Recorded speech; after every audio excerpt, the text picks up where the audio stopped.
Good morning. The New Testament reading is from John chapter 15, and it's verses 12 to 17. That's John 15, verses 12 to 17, and it's from the NIV. My command is this: love each other as I have loved you. Greater love has no one than this, to lay down one's life for one's friends. You are my friends, if you do what I command. I no longer call you servants, because a servant does not know his master's business. Instead, I have called you friends, for everything that I learned from my Father I have made known to you. You did not choose me, but I chose you and appointed you so that you might go and bear fruit that will last, and so that whatever you ask in my name, the Father will give you. This is my command: love each other.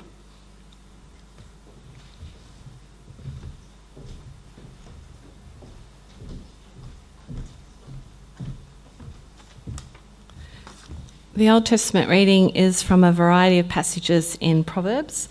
So I'll say the chapter and verse as we go along so you can follow. Proverbs 12:26. The righteous choose their friends carefully, but the way of the wicked leads them astray. And Proverbs 22:24-25. Do not make friends with a hot-tempered person. Do not associate with one easily angered, or you may learn their ways and get yourself ensnared.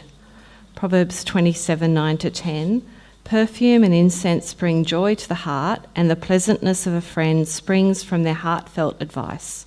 Do not forsake your friend or a friend of your family. And do not go to your relative's house when disaster strikes you. Better a neighbour nearby than a relative far away. 17:17. A friend loves at all times, and a brother is born for a time of adversity. And 18:24. One who has unreliable friends soon comes to ruin, but there is a friend who sticks closer than a brother. This is the word of the Lord. Thanks be to God.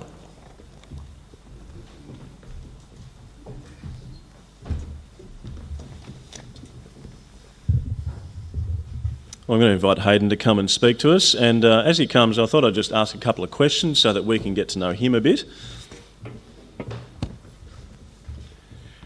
Hayden, thanks for being here. No worries at all. It's a great pleasure to be here with you. Now, you have visited before. You were here November last year, but for those who haven't met you before or have forgotten you, tell us a bit about yourself. Who's in your family? Where do you live? When we came in November, it was just me, but this time I've got the family with me, which is lovely. It's my wife, Libby, and we have 4 children who are in the kids and youth program, so thanks for looking after them. And they've taken great delight in catching up with the Mackay kids, they're all firm friends together. We have a fluffy dog who is a little mischievous, a little serene. She's almost 14 now, so she's slowing down a little bit. Plenty of fluff there. Plenty of fluff. Now, you're in Glenhaven, and a couple of years ago you did a strategy and vision thing. Now, we're about to embark on that with our mission roadmap. Yep. Tell us why you did that. Perhaps the question is not so much why we did that, but why we did that then. We started that in the middle of COVID, which seems like a strange time to do that. But part of our thinking was that it was very clear at that point that the world was changing in significant ways, that cultures were changing, that norms were changing. And that would necessarily impact upon us as a church, that we would have to change in some way. So one simple example of that is people were at home all the time. They were required to be at home, but that's continued with people now working from home. And some people even discovering that they can work remotely and go and live in beautiful places and still keep their jobs in the city. And so for us, the question was not, would we change as a church? That was inevitable. The question was, would we change reactively or proactively in accordance with what we believe was important, our values, our priorities? And so that helped us to make sure that the changes we were making were in line with our gospel values. What did you learn through the process? We learnt a lot. We learned to listen and wrestle well together. Part of what's beautiful being a family is we've got different perspectives. We want each of those to be heard, and that requires some sense of commitment to the task and some sense of compromise together. But the other thing we learnt was that there are certain values that every Christian church holds in common. So whether you go to Bateman's Bay Baptist or Bay and Basin Anglican Church or Glenhaven Anglican Church, they're all Jesus-y churches, which is great. But there are, in the same way that every person needs to figure out what does it mean to live out the gospel in their context, and a 15-year-old will have, it'll look different for them to live out the Christian faith than a 75-year-old, or someone living in a very multicultural society that might look a little different to someone living places a bit more homogenous. You've got to figure it out, what does it look like for us? And that's the same for us as a church. We're to figure out what are the things that are distinctive for us. So in our area, one local church looked at the demography and said, there's lots of young people, we're going to focus on young people. So they spoke to the oldies and said, look, we love you, but we're not going to build a church around you. And you're welcome to stay here, but this is going to be a church that's going to focus on young people. And there was another church that went the other way. And they said, we want to respect and revere those who are older. We've got retirement villages in the area. So we're going to say to the young families, if you're looking for a church for you, this ain't it. Go to the church down the road. Now, I'm not necessarily critical of any of those churches. We've got difficult decisions to make. But for us as a church, we made the decision that we're going to be a church for those who are a little older and those who are a little younger. For nanas and newborns is the language that we use. And for us to take ownership of that means that we've made decisions in accordance with those values. What's the fruit of all this? It's a lot of hard work. What's the fruit? Have you seen anything? I want to say whether you do this together at a specific time or whether you do it kind of ad hoc, week by week, month by month, with every decision, figuring out what matters to us, it's hard work either way. Because being a family is hard work. And actually, I think doing this together at one time makes life a little easier. Because when it comes to decision time, there's some sense of agreement about what matters to us. I'll give you an example of that. For us at our church, because we believe in a church, so two of our values at Emmanuel Church are, we want to be a church where every person is known and loved. And that means for us, we don't want to be a mega church. We want to grow, we want to see people come, but we want to maintain that sense of community. Another value is we want to be a church where every generation is valued. And so how does that work out? Well, at the moment, this evening, I'll be speaking to our evening service about a trial program that we're running, a pilot program, where we're going to be having meals together once a month across generations and across services. So that once a month, people who are 15 and people who are 75 and everyone in between can gather together over whatever the meal is and start to build those friendships and encourage one another in faith. That's a weird thing to do. But we know that this is something we want to do. Why? Because it fits the values that we decided on a couple of years ago. Wonderful. Thanks, Hayden, and thanks for bringing us God's word. No worries at all. Thanks. It's a great joy to be here. Thanks for making us so welcome. I trust that this is a kind of church that welcomes not just noisy Sydney-siders who come and speak from the front, but welcomes every person. So thank you for being so welcoming. All right, I want to start by sharing with you one of my favourite Disney movies in recent times. Right, okay? Anyone want to guess what that favourite Disney movie might be? Any guesses? Come on, loud voices. I believe in you. It is part of the Disney universe, but it's not Marvel. It is a traditional kind of Disney movie. Not Shrek, not Toy Story, not Lion King. Inside Out's out there, to be fair, but it's not. It is actually this one. Has anyone seen this? It's Luca, right? Okay, it's based on the kind of Italian coast. So in the 60s, so there's lots of Vespas and scooters, it's great. And these two boys, actually, they're not human boys, they're actually sea monsters. But let's not go into that right now. That's not important. Their names are Luca and Alberta. And they meet a young girl called Julia, and they have some great adventures together there on the coast of Italy. But when it came out, people were curious. They're like, hang on, you've got three young people on the verge of being teens. Surely this is a coming-of-age story. Where's the romance? And the director, a fellow by the name of Enrico Cacarosa, he said, no, it's just about friendship. He says, I was really keen to talk about friendship before girlfriends and boyfriends come in to complicate things. Because reflecting on his own life, he said sometimes It is hard to have meaningful, strong friendship. Fascinating to me that the society in which we live assumes there's always something romantic going on, but also that it seems to have forgotten that friendship in and of itself is a really valuable and important value and experience for all of us. In preparation for this sermon on friendship, I've read a couple of really helpful books. One called Spiritual Friendship by Wesley Hill. That's a very personal book. The other one called True Friendship by Vaughan Roberts. It's a little more practical. Both excellent books, and I commend them to you. Both of these men are single, and interestingly, that they bring their perspectives on friendship from the perspective of singleness. And yet, for all of us, whether we are married or not, friendship's important. And, I might add, even for those of us who are married or romantically involved in some way, we're all born single. Many of us will be single again because of marital breakdown or because of bereavement. And many of us in our autumnal years will be single again. You see, for human beings, marriage is entirely optional. But love is not optional. We need friendship. As Wesley Hill reflects on the life of the church, he says, a great company of saints witness to the fact that we can indeed flourish without romance, without marriage, and without children, but I don't know of one who witnesses to the possibility of our flourishing without love altogether. Friendship matters to us all. But what do we mean by friendship? Do we mean that we need to be friends with everyone? Well, the answer is, according to the example of Jesus, yes and no. For Jesus, he extends friendship to all people. Such a beautiful trait of his. He is called the friend of sinners. In John 15, having revealed his heart and mission to his disciples, he calls them friends, saying in verse 13, as was read to us before, the greatest love that you can have for your friends is to give your life for them. As the old hymn says, what a friend we have in Jesus. And yet it's also true that Jesus, being a human being just like us, had particular friends, those with whom he shared a particular bond. And this is a common occurrence in the Bible. You think of Ruth and Naomi, or David and Jonathan, or Paul and Timothy and Luke. They shared a special friendship.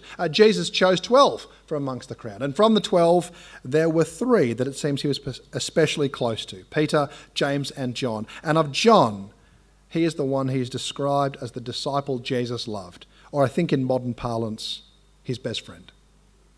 In short, it is normal, good and Jesus-y to love particular people and to call them your friends. Wesley Hill calls friends those who are trustworthy, those who are loyal, those people to whom you would entrust your heart and all its contents. And I think this gives us freedom in the Christian community to not only enjoy particular relationships, but also freedom to value relationships without feeling that ongoing sense of pressure that every friendship you have must be the kind of friendship that is moving towards a best friend kind of relationship. Some friendships are occasional. Some friendships are limited to particular contexts or places. Some friendships are not as close as they were. And sometimes that's okay. It is not healthy to not have close friends, but nor is it healthy to expect that every friendship must be on an ever-increasing road towards honesty, openness, and intimacy. Because we can't be best friends with everyone. Some friends, because of circumstances, constraints, or some other reason, are just friends. And that's okay. So following the example of Jesus, who is a friend to all, and yet had particular friendships with particular people, what makes for a good, close friend? 3 things as far as I can see. 1, friends help one another to grow. The director of Lucas says, there's a kind of friendship that's going to push you into trouble, push you into change, push you into finding yourself. This movie, he says, is about the friendships that change us. And friendships do change us, which is why we need to be thoughtful about how we help others to grow and how they help us to grow. Proverbs 13:20 says, walk with the wise and become wise, for a companion of fools suffers harm. And from Proverbs 27, as iron sharpens iron, so one person sharpens another. In short, we become like those we spend time with. At the moment, we have extended family staying from the UK. And it's interesting to see the mix of accents. We've got people who live in the UK and they sound a particular way. Another member of that extended family is visiting with us. She's born in the UK but lives in Texas. Her accent is a little different. And of course, strangely, they all think that we sound odd. And any of those people who've lived in the UK, moved to Australia, they don't fit here, and then they go home and everyone says, you sound very Australian. It's not just to do with accents, it is also true of ethics, that we catch what the people around us have. We are conforming creatures. Show me your friendship group, and I will show you your future, because we naturally become like them. Now, this has the potential to lead us astray, but it also has the power to multiply our Christian maturity and wisdom. As C.S. Lewis puts it, friendship can be a school of virtue, but also a school of vice. It is ambivalent, that is both ways. It makes good people better and bad people worse. Choose your friends wisely, because friendship encourages us to grow for good or for ill. Secondly, friends don't just help each other to grow, they delight in one another. There are certain smells that delight you. When I woke up this morning, Campbell had put a pot of coffee on and it smelled beautiful. Yes, they were at the beach, of course, and there we brought down to the beach hot chips. And hot chips on a summer day mixed with the smell of the beach and the salt, it's beautiful and it brings joy to the heart. Well, this is what Proverbs 27:9 says. It says this, which is, my notes say no slide. It says this: the sweet smell of incense can make you feel good, but true friendship is better still. In the same way that those beautiful smells bring delight to our heart, friendship delights our heart. And time spent with friends is a joy. Sometimes the goal of being with friends is not to help someone to grow or to achieve a particular goal, but just to be with friends. Isn't it wonderful to get a phone call or a text from someone with no reason, no agenda? I was just thinking of you. I'm just touching base. Or I simply dropped in to say hello, pop the kettle on. A friend is not someone who treats you as a project to be completed, not treat you as a problem to be solved, but as a person to be loved. A friend of mine, Keith Condy, said this: a friend is someone who is happy to see you and has no immediate plans for your improvement.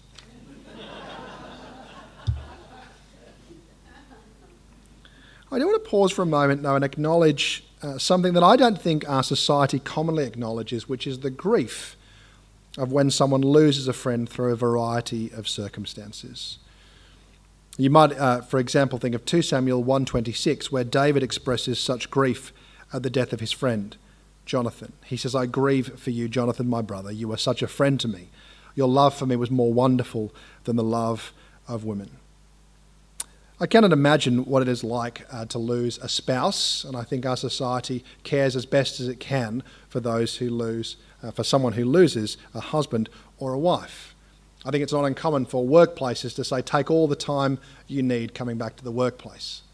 I don't think we create the same space for those who lose friends. We say, I'm very sorry to hear about your loss. We look forward to seeing you at work on Monday morning. And yet there is a deep sense of grief when a friendship ends, and that might be for a variety of reasons. Sometimes death, sometimes someone moves or circumstances change. And I do want to say that actually there is something good about that grief, because it speaks that friendships matter a great deal. And so if you have suffered grief because of the loss of a friend, I want to say that there is a reason for that, and you are not alone, because true friends delight in one another. And in that joy, there can be real grief. Thirdly, friends are committed to one another even in crises. Any arachnophobes in the building? Yeah, there's a few. You might notice that my wife and I both put our hand up. When we lived in Campbelltown, see, there's nothing worse than, if you're an arachnophobe, seeing a spider scuttle away under the door of the shoe cupboard, right? That's a bad situation. When we lived in Campbelltown, a friend of ours, Roger, would come and rescue us. He came and emptied out every single shoe. When we lived in Carlton, I was away on a camp, and Libby discovered a rat in the kitchen. And so Senior Minister Matt turned up with a shovel, a torch, and some Wellington boots. I'm not quite sure what he thought the solution was going to be, but he got it sorted. Also, Campbell, that's on the list of Senior Minister's responsibilities, so make sure you keep those things on hand. Real friends are there because they're committed to each other even in a crisis. Proverbs 17 says this, "A friend loves at all times, and a brother is born for a time of adversity." There are some friends, and I put that in quotation marks, who love sometimes, but we know that they're not real friends. They are what is described in Proverbs as unreliable friends. Proverbs 18, such people bring ruin. There are some people, Proverbs 19 discusses, who are there when you're rich and influential. But when poverty strikes you, those friends are nowhere to be seen. But a real friend, like a brother or sister, is there when you need them, when you are sick or moving house or need rescuing from spiders. They're not fair weather friendships. They're there in a crisis. But if I can push a little further, real friends are there even in a crisis of your own making. Even when you've screwed up, even when you're the failure, and even when you are the one who's endangered the very friendship. Here we see the gospel heart of not just friendships in general, but Christian friendships, because Christian friendships leave room for forgiveness. This is what Paul Waddell, an American ethicist and academic, has to say. Christians think differently about friendship because their understanding of friendship is rooted not in rosy accounts of human perfectibility, but in a God who remains ever faithful to us and who never, no matter how egregious our failings, never writes us out of the story of divine love. If our friendship is based upon me pretending that you're perfect and I'm perfect, our friendship is no real friendship at all, and it certainly won't last. But if I recognise that you're flawed and I'm flawed, and so somewhere along the way we need forgiveness, but praise God we believe in forgiveness, then that friendship will persevere, for Jesus sticks close with his friends.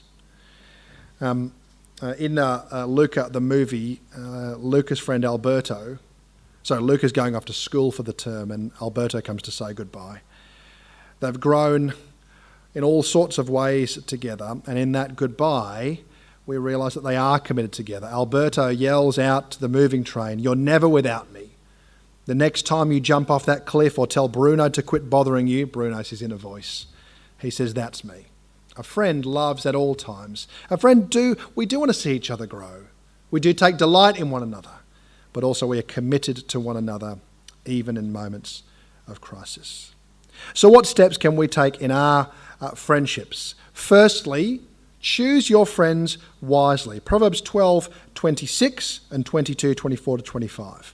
The righteous choose their friends carefully, but the way of the wicked leads them astray. Do not make friends with a hot-tempered person. Do not associate with one easily angered, or you may learn their ways and get yourself ensnared.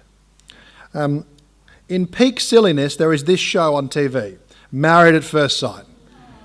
Now, we all know that the whole premise is ridiculous, right? That you can build a lifelong commitment on the basis of a reality TV show, and yet some people still believe that you can not even speak to a person, yet exchange a glance over a coffee shop and know that they are the one. No, we recognise that actually meaningful relationships take time to get to know the person, to invest and to build trust.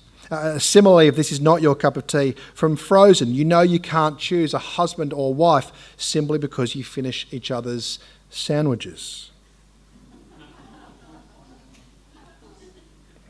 But we know this about romantic relationships, but we need to learn this about friendships as well. Namely, that that we ought to choose our friends not on the basis of chemistry, but on the basis of character. Not just because we have a good time, but because we believe that this person is good for us and us for them. And so we should choose carefully, prayerfully, and patiently.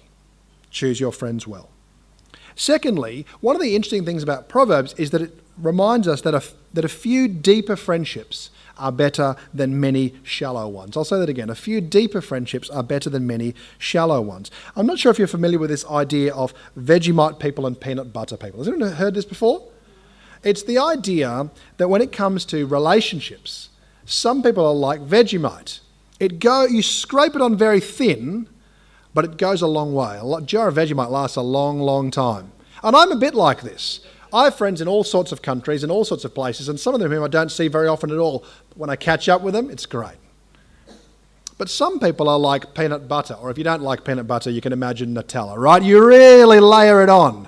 It goes on an inch thick. But of course, the jar doesn't last very long. It's only enough for one slice if it's a Nutella, or 6 or 8 if it's peanut butter. Now, there's nothing wrong with being a Vegemite person, being someone who has lots of friends in lots of places, but we do need to be careful because people like me, Vegemite people, need to invest in a fewer deeper relationships as well. Proverbs 18 says this, "A man of many companions may come to ruin, but there is a friend who sticks closer than a brother." The point there is having lots of friends, but not friends who'll be there for you in a crisis, that's no good at all.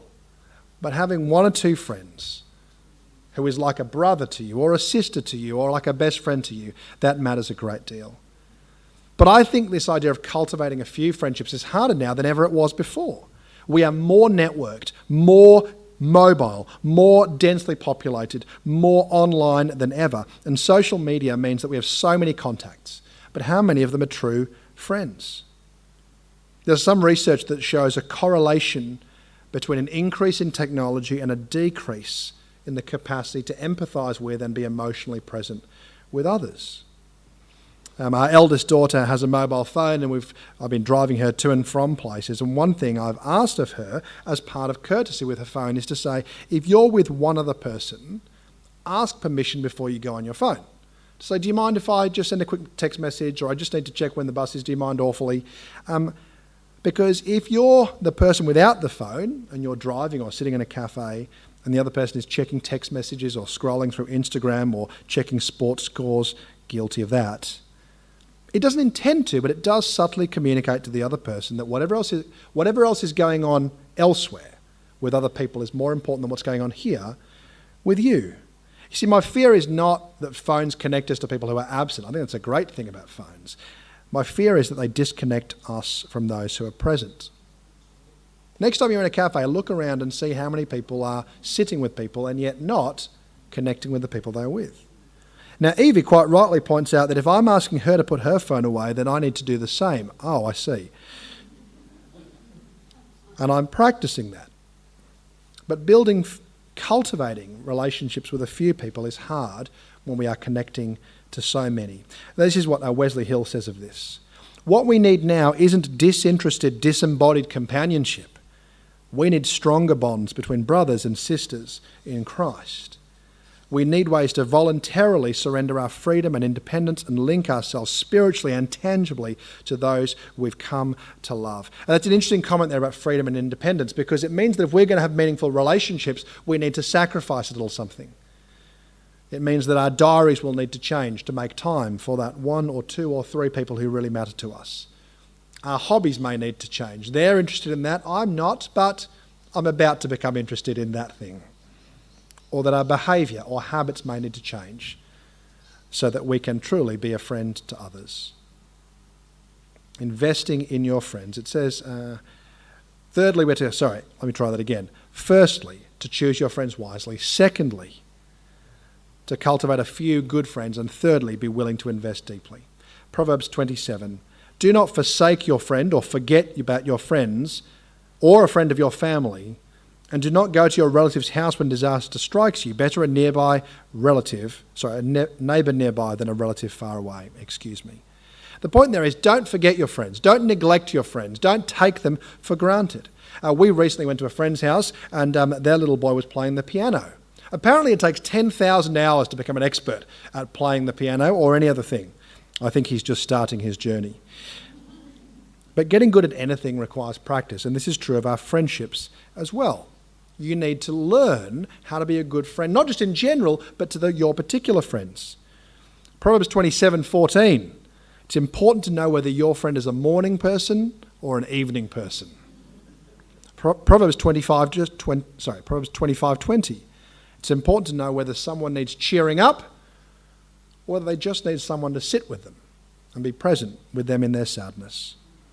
It takes skill, Proverbs 25:17, to know when to visit and when to give space. In short, it requires a commitment to love and to listen and to learn about friends, because none of us are really easy to love. And when your friends are difficult to love, and newsflash, so are you, but when your friends are difficult to love, it is easy to romanticize friends that are not present, to romanticize places that are not present. Hill points out that particularly when he's feeling disconnected or lonely, he finds it hard to love the people he is with. He says this: one way of journeying towards a healthier, more sustainable practice of friendship in the church today could be to ask ourselves whom we're already bound to and how we might strengthen those bonds. Perhaps in some cases this will involve mending a breach or seeking reconciliation, but probably in more cases it will simply mean an enlivening of certain friendships that we've come to take for granted with an infusion of fresh intentionality. Who could you invite for dinner? Who could you walk with? Which growth group or small group could you join? Who could you text this week? Who could you catch up with for coffee? Do not forsake your friends. Choose your friends wisely. Recognise that there's something precious about having a few close friends, and then invest in those friendships accordingly. Let me close by making some comments about earthly friendships and friendship with the Lord. Friendships are a necessary part of what it means to be a human being. But it's important to remember that there are limits to our earthly friendships. Human friendships matter, but they are not a replacement for friendship with our Heavenly Father. Partly because none of us are equipped to care for others in the way that our Heavenly Father does. Imagine if someone came to you and said, "I'd like us to be friends." "Oh, great, okay, I'd like to be friends as well." And then they said to you, perhaps explicitly, but I think we can communicate this implicitly as well, "I need you to be everything to me. I need you to be there whenever I want you or need you. I need you to laugh with me and to know instinctively whether to laugh with me and to comfort me when I'm sad and to know what I need even without it being articulated. I need you to share wisdom with me because I need to grow. But I also need you to share your wealth with me because there'll be moments when I am in great practical need and I'll need your care. I have nothing in the world, but I need you to be everything to me." I'd be like, "I think there's been a misunderstanding here. I was thinking more we could go for a bike ride occasionally, maybe we could share a cup of coffee." No person can be everything to you. And what happens is that if someone asks that of you, we recognise that we're not capable to be such a friend. And if we ask that of someone else, we will quickly, sadly, discover that they are not capable of being that to us. Francis Schaeffer, in his classic book, True Spirituality, puts it this way. He says, "We are finite, and therefore we do not expect to find final sufficiency in any human relationship, including marriage. The final sufficiency is to be found only in a relationship with God. If a man tries to find everything in a man-woman relationship or a friend-friend relationships, he destroys the very thing he wants and destroys the one he loves. Our sufficiency of relationship is in that which God made it to be, in the infinite personal God, on the basis of the work of Christ. God alone can be the friend that we need." Let me close with a little story that I found very helpful from Vaughan Roberts. The story is told of the Shah, an emperor in Persia, who wanted to befriend his subjects. And so whenever he met people, sadly, the difficulty was they would bow down to him in respect and deference and fear. And so he found it impossible to make any friendships, to develop any kind of real intimacy with anyone. He therefore decided he would take off his royal robes and go to the servants' quarters in disguise to see who he could meet. And right at the bottom of the palace, he found the stoker, whose job it was to keep the fire burning to heat the building. Well, they began chatting, and they got on so well that Abbas continued to go to him over many weeks, and they became close friends. And after a while, he felt it was right to reveal his true identity. He said to his friend, "I must tell you, I've not been entirely honest with you. I'm Abbas, your Shah and Emperor. And you're my friend. And so I want to give you anything you ask for, up to half my kingdom. The stoker thought on this before replying, you have already given me your friendship. There is nothing more precious for you to give. Proverbs 17:17 says, a friend loves at all times. God has given us many gifts, many things for which we should be thankful. But there is no more precious gift that he gives us than friendship through his Son. Indeed, what a friend we have in Jesus. Amen.